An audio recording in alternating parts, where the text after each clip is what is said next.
ఈరోజు గుంటూరు కొత్తపేట మల్లయ్యలింగ భవన్ నందు విద్యార్థి యువజన సంఘాల ఆధ్వర్యంలో విలేకరుల సమావేశం ఏర్పాటు చేయడం జరిగిందని అఖిల భారత విద్యార్థి సమైక్య ఏఐఎస్ఎఫ్ జిల్లా కార్యదర్శి యశ్వంత్ తెలిపారు. ఈ సమావేశానికి ముఖ్య అతిథులుగా ఏఐఎస్ఎఫ్ రాష్ట్ర ప్రధాన కార్యదర్శి మదెల నాసర్జీ హాజరయ్యారు. ఈ సందర్భంగా వారు మాట్లాడుతూ రాష్ట్ర ప్రభుత్వం అధికారంలోకి వచ్చి నెలలు గడుస్తున్న విద్యా దీవెన వసతి దీవెనలను మార్చింది. కానీ ప్రభుత్వం ఇచ్చిన హామీ మేరకు పెండింగ్ లో ఉన్న బకాయిలను చెల్లించడంలో అలసత్వం వ్యవహరిస్తుంది అన్నారు. అందువల్ల విద్యార్థులు తీవ్ర మానసిక ఒత్తిడికి విద్యా సంస్థల యాజమాన్యాల వల్ల నుండి గురవుతున్నారని మండిపడ్డారు. డిసెంబర్ 30న విజయవాడలో జరిగే ధర్నా చౌక్ నందు జరిగే పోరు దీక్షకు విద్యార్థి లోకం పాల్గొని జయప్రదం చేయాలని కోరారు. ఈ కార్యక్రమంలో ఏఐఎస్ఎఫ్ నగర కార్యదర్శి ప్రణీత్, అధ్యక్షులు నగర సాయి, ప్రతిపాడు నియోజకవర్గ అధ్యక్ష కార్యదర్శులు అమర్నాథ్, డేవిడ్, అజయ్, కిరణ్, అలెక్స్ తదితరులు పాల్గొన్నారు. మన సొంత నియోజకవర్గంలో వేలాది మంది విద్యార్థులను సమీకరించి నేను అధికారంలోకి వచ్చిన వెంటనే, మా కూటమి ప్రభుత్వం అధికారంలోకి వచ్చిన వెంటనే 100 రోజుల్లో రాష్ట్ర వ్యాప్తంగా పెండింగ్ ఉన్న ఫీజు రిమెంబర్స్ రాష్ట్ర విడుదల చేసి ప్రతి ఒక్క బీటెక్లు, డిగ్రీలు, పీజీలు పూర్తి చేసిన విద్యార్థుల చేతుల్లో సర్టిఫికేట్లు అప్పచెప్పేటువంటి బాధ్యత నాదని చెప్పని హామీ ఇచ్చి తీరా అధికారంలోకి వచ్చిన తర్వాత ఈరోజు పూర్తిగా రాష్ట్ర వ్యాప్తంగా ఉన్నటువంటి విద్యార్థి లోకాన్ని మోసం చేశారు. అదేవిధంగా ఆయన సమావేశాల్లోనే ఒకరం పాదయాత్రలో అక్కడక్కడ కొన్ని జిల్లాల్లో వాళ్ళకు పార్టీ చెందినటువంటి విద్యార్థుల్ని లేపి, సార్ ఈ జగన్ సైకో ప్రభుత్వం జీవో నెంబర్ 77 తీసుకొచ్చింది, దీనివల్ల మేము పీజీ విద్య దూరం అయిపోతా ఉన్నాం అని చెప్పి అడిగితే లోకేష్ గారు వెంటనే సమాధానం చెప్పారు, బ్రదర్ మేము మా కూటమి ప్రభుత్వం అధికారంలోకి వస్తే 3 నెలల్లోనే ఆ జీవో రద్దు చేసి ప్రతి ఒక్క పేద విద్యార్థికి ఉన్నత పీజీ విద్యను దగ్గర చేస్తానని కూడా హామీ ఇచ్చారు. ఈరోజు కేవలం కూటమి ప్రభుత్వం 100 రోజులు సంబరాలు చేసుకుంటుంది, స్టిక్కర్లు అతికిస్తున్నారు తప్ప ఎక్కడ పూర్తి స్థాయిలో ఏ వర్గాలకి న్యాయం చేయలేదు.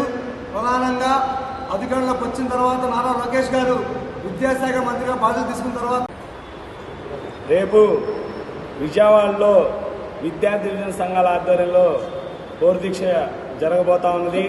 ఈ యొక్క పోరు దీక్షకి అఖిల భారత యువజన సమాఖ్యగా పూర్తి స్థాయిలో మద్దతు తెలియజేస్తూ ఉన్నాము. ముఖ్యంగా గత ప్రభుత్వాన్ని తిట్టకుండా ఉన్న ఈ యొక్క విద్యాశాఖ మంత్రి లోకేష్ గారు గతంలో ఇచ్చిన హామీ జీవో నెంబర్ 77ను రద్దు చేస్తానని విద్యార్థుల్లోకి వచ్చేలా హామీ ఇచ్చారు.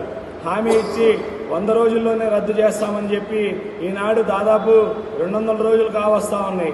సంబరాలు చేసుకుంటా ఉన్నారు, ట్విట్టర్లో పోస్టులు పెడతా ఉన్నారు తప్పించి విద్యార్థులకి న్యాయం జరగట్లేదు.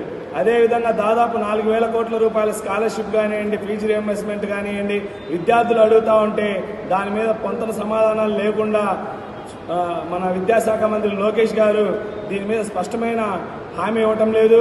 కేవలం తన అధికారంతో విద్యార్థుల మీద కానివ్వండి, యువజన సంఘాల మీద కానివ్వండి వాళ్ళు ఏం చేస్తూ ఉన్నారు పోరాటాలని పోలీసుల ద్వారా, ఇంటెలిజెన్స్ ద్వారా తీసుకుంటున్నారు తప్పించి అదేదో విద్యార్థులకు మనం ఇవ్వాల్సిన బకాయిలు చెల్లిస్తే విద్యార్థి సంఘాలు, యువజన సంఘాలు ఇలా రోడ్డు మీదకి వచ్చి పోరాటం చేయాల్సిన అవసరం లేదు. ఆ పోరాటాన్ని కూడా మీరే చేతులారా విద్యార్థి సంఘాలకి పని కల్పిస్తూ ఉన్నారు.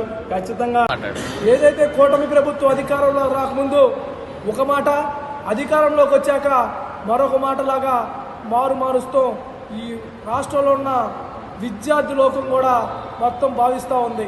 అధికారంలోకి రాకముందు విద్యార్థుల మొత్తాన్ని సమీకరించి లోకేష్ గారైతే మంగళగిరి కాన్స్టిట్యున్సీతో పాటు ఈ రాష్ట్రంలో అన్ని నియోజకవర్గాలు తిరుగుతా యువకాలంలో పాదయాత్రలో మేము అధికారంలో రాగానే పెండింగ్లో ఉన్న స్కాలర్షిప్లు కానివ్వండి, ఫీ రియంబర్స్మెంట్ కానివ్వండి అవన్నీ ఇస్తామనే కాకుండా చదువుకునే విద్యార్థులు మొత్తానికి కూడా మీకు 15,000, మీకు 15,000, మీకు 18,000 అని పెద్ద మాటలు చెప్పి అధికారంలోకి వచ్చిన ఇప్పుడు కూటమి ప్రభుత్వం అధికారంలోకి రాగానే ఏరు దాటిన తర్వాత తెప్ప తగలేసే విధంగా విద్యార్థుల పక్షాన వ్యవహరిస్తూ ఉంది. ఇప్పటికైనా తక్షణమే కూటమి ప్రభుత్వం దాన్ని దృష్టిలో తీసుకొని వాళ్ళు ఏవైతే ఇచ్చారో హామీలు వాటిని అమలు చేయాలని, లేని పక్షంలో అఖిల భారత విద్యార్థి సమైక్య